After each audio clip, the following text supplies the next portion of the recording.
নমস্কার, জ্যোতিষ কিচেনে আপনাদের সবাইকে অনেক অনেক স্বাগত। আজকে আমি আপনাদের জন্য আরও একটি আমের আচারের ভিডিও নিয়ে এসেছি। তো আপনাদের কাছে আমার অনুরোধ, সম্পূর্ণ ভিডিওটি দেখবেন।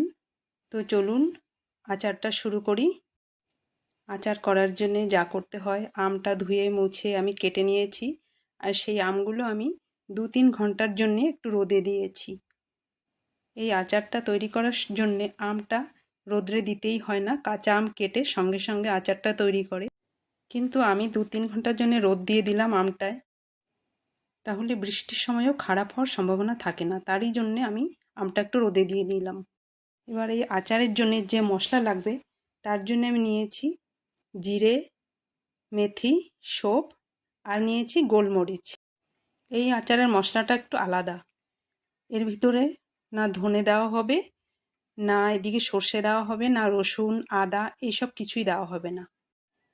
তো আমি সব মশলাগুলো নিয়ে খালি কড়াইতে হালকা মশলাগুলো একটু ভেজে নিয়েছি। তারপরে ঠান্ডা হয়ে যাওয়ার পরে আমি মশলাটা গুঁড়ো করে নিলাম। এই দেখুন, মশলাটা গুঁড়ো করা হয়ে গেছে। এবার আমি আমগুলো ঢেলে দিয়েছি একটা গামলায়, তার ভিতরে আমি পুরো মশলাটা ঢেলে দিলাম। তারপরে লাগছে এদিকে নুন, লঙ্কার গুঁড়ো আর হলুদের গুঁড়ো। এগুলো আমি একটা প্লেটে নিয়ে নিলাম। এবার আমি এই মশলাগুলো সব দিয়ে দিলাম। আর কোনো কিছু মশলা পড়বে না এতে।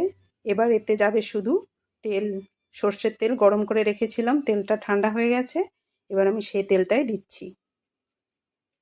তেলটা কিন্তু পুরো ঠান্ডা করার পরে আচারে দেবেন, না হলে আচারটা খারাপ হয়ে যাওয়ার চান্স থাকে। তেলটা আমার দেওয়া হয়ে গেছে। এবার আমি পুরো মশলা, তেল, আম ভালো করে মিশিয়ে নেব।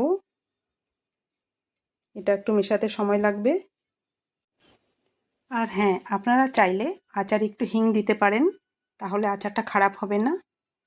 অনেক তাড়াতাড়ি আমটা নরমও হয়ে যাবে আর টেস্টটাও বেড়ে যায়। এই আমের সময় অনেক প্রকারের আচার তৈরি করে রেখে দিলে সারা বছরে আর আচার কিনে খেতে হয় না, ঘরের আচারই খাওয়া হয়ে যায়। তো বন্ধুরা, আমার আচারটা প্রায় তৈরি হয়ে গেছে দেখুন। এটা আজকে খাওয়া যাবে না, এটা 2-4 দিন ঘরে রাখার পরে আচারটা যখন নরম হয়ে যাবে, তারপরে আপনারা এই আচারটা খেতে পারবেন। তো দেখলেন তো কত সহজে আচার তৈরি করা যায়। আর এই আচারটা খেতে কিন্তু দারুণ লাগে। সবথেকে ভালো লাগে এই আচারটাই। আপনারা একবার ট্রাই করে দেখুন, আচারটা খুবই ভালো হয়।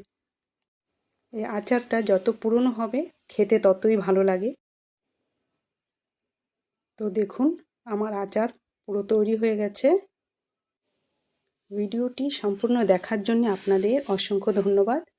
সবাই খুব ভালো থাকবেন, সুস্থ থাকবেন। আর ভিডিওটি যদি ভালো লেগে থাকে তাহলে প্লিজ আমার চ্যানেলটিকে সাবস্ক্রাইব করে আমার সঙ্গে থাকবেন। ধন্যবাদ।